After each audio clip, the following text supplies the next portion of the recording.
السلام عليكم اخوان واخوات. فيديو جديد، فيديو خاص بغيت نقدمو. جاتني الضحكه، ربما تقولوا كل مره نقول لكم فيديو خاص، ولكن فعلا هذا هو خاص لانه يتطرق لواحد الشخصيه. فيديو كان تدخل ديال واحد الشخصيه اللي هو كاتب المغربي الفرنسي المعروف طاهر بن جلون. كنقولوا طاهر بن جلون عنده واحد القيمه واحد القامه كبيره، وكيسمعوه خصوصا الفرنسيين كيسمعوه وكيعيطوا ليه في التدخلات والمداخلات ديالو. وفائز يعني نقدر نقول البري نوبل فرونسي اللي هو داك البري ديال غونكور يعني، وكيحترموه بزاف، عنده واحد القيمه وكيسولوا في بعض القضايا اللي كتعلق بالاكtualité. وشنو قال في واحد التدخل تكلم لهم على جوج نقاط مهمه بغيتكم تركزوا عليها بطبيعه الحال. النقطه الاولى يعني قصف النظام الجزائري، هذا نقطه بوحده. والنقطه الثانيه تكلم على الهويه المغربيه. نخليكم تسمعوا هاد الفيديو، ولا كنتي اول مره كتجي القناه بطبيعه الحال لايك واشتراك دعمنا، وشكرا للناس اللي كيديروا لايك قبل ما يكمل الفيديو. ونتلاقاو في اخر الفيديو نناقشوا شنو قال طاهر بن جلون. Donc, évidemment, le Maroc. Bonjour Tahar Ben Jelloun. Bonjour Sonia. Merci d'être avec nous en direct depuis Agadir. Merci encore ce matin. Tahar Ben Jelloun, la question qui nous vient tout de suite à l'esprit, c'est comment vous appréhendez la demi-finale entre la France et le Maroc ce mercredi? Dans quel état d'esprit êtes-vous avant cette affiche très particulière? Je dirais, ils vont tous les deux gagner. Vous allez voir, ça va être merveilleux. C'est trop facile, non, comme réponse? Non, parce que de toute façon, il y a une chose qui est extraordinaire, qui nous échappe un peu, c'est que l'équipe marocaine est animée d'une telle volonté de vaincre avec une espèce de grâce fantastique que peut-être qu'ils peuvent aller jusqu'au bout, parce que plus rien ne les arrête. C'est-à-dire qu'au début, on était un petit peu hésitant. Oui, bon, d'accord, ils ont joué avec la Belgique, bon, mais à chaque fois, ils nous ont étonnés. Et pourquoi ne pas nous étonner jusqu'à la fin? C'est possible, hein? C'est un peu, c'est ce qui se dit aujourd'hui dans les rues, dans les cafés, et tout le monde est persuadé qu'ils iront jusqu'au bout. Bon, évidemment, le football est un jeu. Il faut pas non plus en faire un drame. Et mercredi, évidemment, moi je suis un petit peu dans une situation très très délicate, très difficile. J'aime les deux pays, j'aime les deux équipes, et bon, je serai tendu. Bien sûr, on l'imagine, Tahar Ben Jelloun. Il y a aussi, avec cette qualification historique en demi-finale, des articles dans la presse étrangère, et en particulier dans la presse arabe, qui ont fait état d'un sentiment de fierté arabe. Est-ce que c'est le cas? Est-ce qu'il y a un phénomène d'identification au Maroc? Est-ce que l'équipe du Maroc est celle du Maghreb et celle du monde arabe aujourd'hui? Écoutez, il y a d'abord cette chose historique, la première fois qu'une équipe africaine et arabe arrive à ce niveau-là. Ça, c'est très important. Bon, je peux dire que quelques tirs au but ont fait l'unité du monde arabe. Bon, apparemment, oui. Cela dit, bon, l'unité arabe a été malheureusement, comment dire, mal vécue par le régime. Je dirais le régime algérien, qui a interdit à ses médias de nommer le Maroc, à tel point qu'ils disent l'Espagne a été éliminée. Point. On ne sait pas par qui. Incroyable. Bon, et pas d'évocation du Maroc du tout. Effacé, le mot est effacé. Non, hier, j'ai vu une dépêche que le directeur de la télévision officielle a été limogé parce qu'il a osé dire que le Maroc jouera contre la France mercredi. Bon, ça c'est la bêtise, ils sont ridicules, on n'en parle pas. Mais le peuple algérien, lui, il est sorti dans les rues. Il a manifesté, il a hurlé sa joie.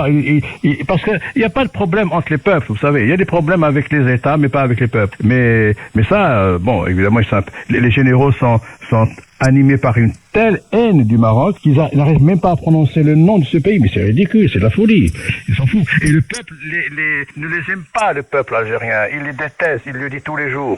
Et j'ai vu plein de YouTube, de vidéos où les Algériens protestent contre cette espèce d'attitude négative à l'égard du voisin. Donc, phénomène d'identification des peuples, Tahar Ben Jelloun. Et qu'en est-il en Europe et en France? Il y a eu des débordements, des tensions ces derniers jours et ces dernières heures. Beaucoup craignent à présent pour le match de ce mercredi. Je voudrais vous faire écouter Tahar Ben Jelloun. Alain Finkielkraut, il était sur notre antenne hier.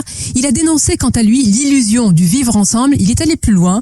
Il dénonce désormais une forme de francophobie. Écoutons-le. Il y a aujourd'hui des supporters qui, non contents de célébrer la victoire de leur pays d'origine, se doivent de taper, de détruire, de saccager tout ce qui bouge et de de s'acharner aussi sur les policiers. C'est une preuve supplémentaire que la francophobie est un sentiment de plus en plus répandu en France. Que répondez-vous au sentiment de francophobie dénoncé par Alain Finkielkraut, Benjeloun? Il exagère.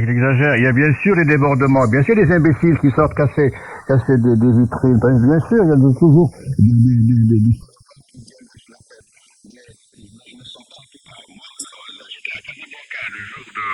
de la qualification, dans la foule, il y avait des centaines de milliers de gens, personne n'a dit un mot contre la France. Personne n'a dit, tout le monde c'était avec joie la qualification et le fait qu'il va jouer. Mais c'est ça, pardonnez-moi, ce qui est paradoxal, c'est qu'on a bien vu qu'au Maroc, ça s'est globalement bien passé dans le calme. Alors comment expliquez-vous qu'en France ou encore en Belgique, il y a quelques jours, quelques semaines, il y ait ceux qui s'en donnent un cœur joie pour casser, brûler, humilier? Il y a eu cette image, Tahar Benjeloun, vous savez, du drapeau belge qui a été arraché d'un balcon. Oh là là, ça c'est un peu le fascisme des salopards, parce que finalement, il faut prendre la chose comme une fête, comme une joie, pas du tout comme une confrontation militaire, parce que tous ces gens-là qui font ces débordements, on dirait qu'ils viennent en ville, ils descendent avec des barres pour casser. Mais il y en a toujours eu. Mais on ne peut pas généraliser et dire qu'il y a une francophobie en France, comme dit Alain Finkielkraut. Il a tort de dire ça. Il n'y a pas disons, il y a peut-être une exaspération chez certains, mais il n'y a pas une haine de la France, pas du tout. Mais au Maroc, où il y a une crise, écoutez, il y a une crise qui dure depuis plus d'1 an, à cause des visas qui ont été refusés à des personnalités, tout ça. Et malgré tout, les gens disent c'est la politique, etc. Et ils ne nourrissent pas cette haine dont parle Alain. Et puis de toute façon, ce qui va se passer dans les banlieues, ça je peux pas le prévoir, mais c'est une question qui m'échappe. Je pense qu'il y aura des imbéciles qui vont gâcher la fête, mais ce sera une fête quels que soient les gagnants. Hein. Question Benjeloun, pour aller plus loin sur la question identitaire, d'ailleurs elle traverse votre œuvre. Comment vous expliquez que certains de ces jeunes d'origine étrangère immigrée, souvent nés en Belgique ou en France, s'identifient d'abord au Maroc, parfois même sans connaître ce pays? Comment vous l'expliquez? Alors il y a une question d'identité, c'est vrai, qui est très très forte, l'identité marocaine, et qui est que le Marocain, où il aille, n'importe où il va, il est perçu comme Marocain. C'est-à-dire qu'il y a, même s'il n'est pas né au Maroc, il se dit Marocain. J'étais très impressionné par ça, même dans des pays très très lointains. Une fois, j'étais au Japon et j'ai rencontré là-bas des Marocains. Ils m'ont dit, nous sommes Marocains avant toute chose. Bon, ce sentiment d'appartenance au Maroc est très fort un peu partout. Peut-être parce que la nation marocaine est solide, elle est forte, elle est historiquement bien installée, bien ancrée dans le temps. Et puis on n'a pas de problème d'identité. Alors évidemment. Donc vous voulez dire à l'inverse de la France, à vous entendre par exemple? Non, la France, l'identité française, elle est forte. C'est pas ça la question. Alors pourquoi il n'y a pas cette identification à la France de la part de ces jeunes? Est-ce que pour vous c'est la démonstration de l'échec de l'intégration ou de l'assimilation? On ne peut pas parler d'intégration pour des Français, parce que ces jeunes qui sont nés en France, c'est pas des immigrés, ce sont des enfants d'immigrés. Bien sûr. Donc, l'intégration parle de ce qui vient de l'extérieur, disons, de promotion, évidemment des situations, des situations quotidiennes qui ne sont pas très très à l'aise, l'habitat qui est pathogène, le manque de travail, le chômage, les échecs scolaires, tout ça rend des gens un peu, ils veulent rendre responsables non pas leur propre volonté, mais le pays où ils sont nés, qui est la France ou la Belgique ou la Hollande.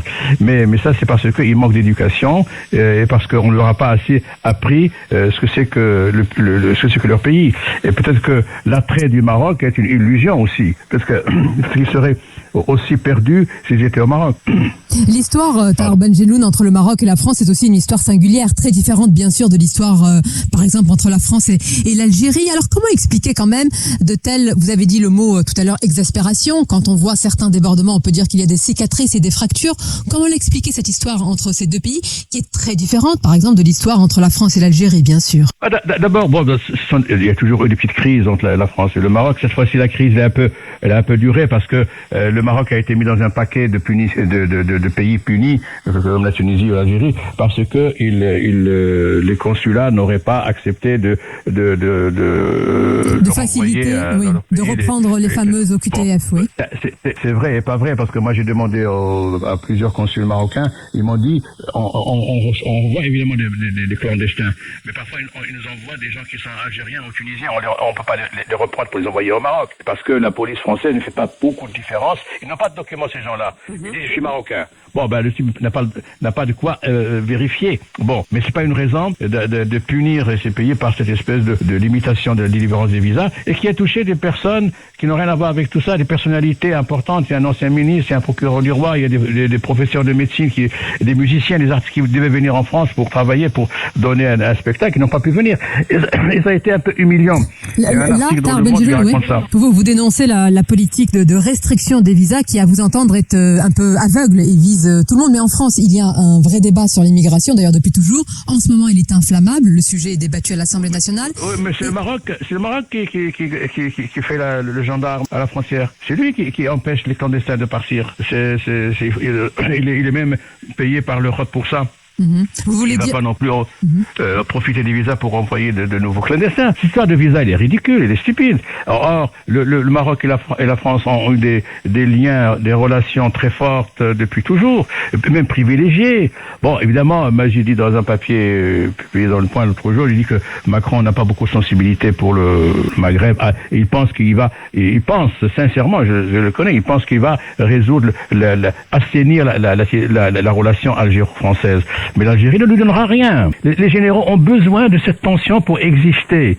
Ils ont besoin de cette rente mémoriale, comme elle a dit Macron, pour être là. Et ils ne céderont rien. Le Maroc... À vous entendre, j'ai l'impression qu'on vous lui reprochait un prisme, en tous les cas, le fait de beaucoup s'arrêter sur cette... Oui, sur cette relation franco-algérienne. Il a misé sur l'Algérie dès qu'il est arrivé au pouvoir. Mais il ne faut pas négliger des pays avec lesquels l'amitié est forte, solide, et les relations économiques très fortes, importantes.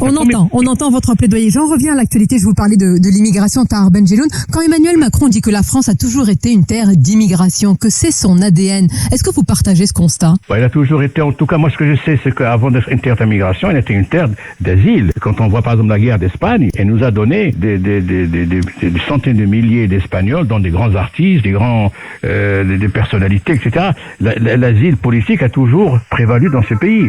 Et depuis quelque temps, on est un petit peu en retrait. Mais bon, cela dit, l'immigration constitue ce pays aussi depuis le début du XXe siècle. Oui, mais est-ce que c'est l'immigration, question plus précise peut-être, est-ce que c'est l'immigration qu'a fait la France, avec une France qui serait un peu italienne, portugaise, etc., en fonction des vagues d'immigration, ou bien la France qui a réussi à faire des Français pendant très longtemps et qui malheureusement n'y arrive plus très bien? Je pense, je suis d'accord avec vous, elle n'y arrive pas à cause des partis d'extrême droite qui détournent la France de son objectif et de ses valeurs. Parce que la France a toujours été une terre d'hospitalité, d'accueil et d'intégration. Pourquoi ce serait la faute aux partis politiques? Est-ce que ça ne part pas aussi d'une volonté individuelle qui est celle de s'intégrer ou de s'assimiler aussi? Vous savez, je parle toujours des immigrés et non pas des enfants d'immigrés. Les immigrés, ils sont tranquilles, ils viennent pas manifester, ils veulent juste vivre tranquillement. Les parents des enfants qui s'agitent un petit peu, mais eux, ils sont intégrés dans la mesure où ils ne cherchent pas à faire des troubles dans la société. Cela dit, leurs enfants qui ne sont pas des immigrés, je dis encore une fois, écoutez, ce qu'on appelle deuxième, troisième génération, on peut pas dire que la France s'en est bien occupée. Donc c'est la faute à la France, c'est la faute de la France qui n'a pas assez donné à ses enfants, ou ils n'ont pas su. Ou est-ce la faute à ces enfants qui ne veulent pas eux-mêmes donner évidemment, à la les France? enfants, écoutez, quand on habite dans un mauvais lieu, quand on va dans une école où finalement l'enseignement n'est pas le même qu'ailleurs, forcément il y a des échecs scolaires. Et à côté de ça, il y a des voyous et des délinquants et qui cherchent à attirer ces jeunes vers la drogue, les dealers et tout ça. Vous savez qu'à Marseille, il y a des garçons de 13-14 ans qui touchent 100 € par jour pour faire le guet, pour que le trafic de drogue se fait dans les quartiers. Tahar Benjeloun, on va conclure, pardonnez-moi. Je ne vous ai pas demandé votre pronostic quand même pour le match de mercredi. Ils vont tous les deux gagner. On va tous les deux être joyeux. De toute façon, quel que soit le résultat, pour le Maroc, c'est historique, mais pour la France, ça sera naturel, normal, parce qu'elle a l'habitude de gagner, et elle va peut-être aussi gagner cette fois-ci. Bon, il faut l'espérer que ce soit joyeux, évidemment, c'est d'abord une fête, mais sans être dans le déni avec tout ce qui s'est passé. On n'a pas besoin de faire des dégâts avec des voyous. Merci. كما شفتوا الاخوان كان فيديو مهم، تدخل رائع. انا بغيت نزيد 3 النقاط على هذا التدخل هذا. النقطة الأولى فاش ننتقد النظام الجزائري، بطبيعة الحال عنده الحق. اللي بغيت نوصل لكم أنه حتى على هاد الناس اللي عندهم واحد المستوى أكاديمي كبير كاين خلافات بيناتهم. كنلاحظوا أن الطاهر بن جلون عنده خلاف مع ياسمين خضراء. ياسمين خضراء ماشي امرأة، ماشي كاتبة، هو كاتب غير هذا الاسم باش كيكتب، هو كاتب جزائري، حتى هو جزائري فرنسي، وعندهم خلاف بيناتهم باش كتعرفوا ان هذا الخلاف ماشي غير فقط غير شعبي او في طبقات متنوعه، عندهم حتى خلاف رغم انهم قارئين واكاديميين وكل شيء. يعني بالنسبه لي الخلاف المغربي الجزائري ما غاديش يتحل في هذه الجينيراسيون دابا، ربما في الجينيراسيون الاخرى او النظام الجزائري يتغير. هذه النقطه الاولى. النقطه الثانيه تكلموا على الهويه، وهذه الهويه لاحظ سطر على هذه النقطه ان كل واحد كيفتخر، ان اي مغربي كيفتخر بانه مغربي في اي بلاد كيمشي ليها كيقول لك انا مغربي، يعني الهويه المغربيه قويه جدا. نهضروا على هذا الموضوع هذا في فيديو اخر، ربما فيديو اخر. يعني هذه النقطه ركزوا عليها، حتى ان الناس اللي من غير المغرب كيف كيشوفوا في المغرب واحد الهويه ممكن انها يعني يتقمصوها، كيشوفوا روحهم في الهويه المغربيه. هذه النقطه الثانيه. النقطه الثالثه هذا كريتيك النقد. كما سبقت انني ننتقد الاعلام المغربي لانه مقصر مع مواكبه الانجازات ومقصر وزيرو بهذه الصراحه، كننتقد حتى النخبه. عندنا النخبه من الكتاب اللي كنعرفوا شخصيا هما يعني فرانكوفون مفرنسين وفرنسي. ما عندناش دابا تسولني انايا او تسول شي واحد او نسولكم نتوما شي كاتب مغربي انجلوفون او انجليزي ما كاينش، ما كنعرفوش. ماشي بحال هاد الطاهر بن جلون او كنعرفوا عبد الله العروي او اللي فات محمد شكري الله يرحمه الخبز الحافي، ما كنعرفوش شي اكريفان انجلوفون. هذا تقصير منا. هذه النقد نديرو تا هو نهضروا عليه تا هو في نقطه اخرى وفي فيديو اخر. كتب لي اقتراحات ديالك، تي اول مره كتجي القناه لايك واشتراك، وشكرا للناس كيديروا لايك قبل ما يسالي الفيديو. كنتظر الاقتراحات ديالكم والتعليقات ديالكم. الى اللقاء.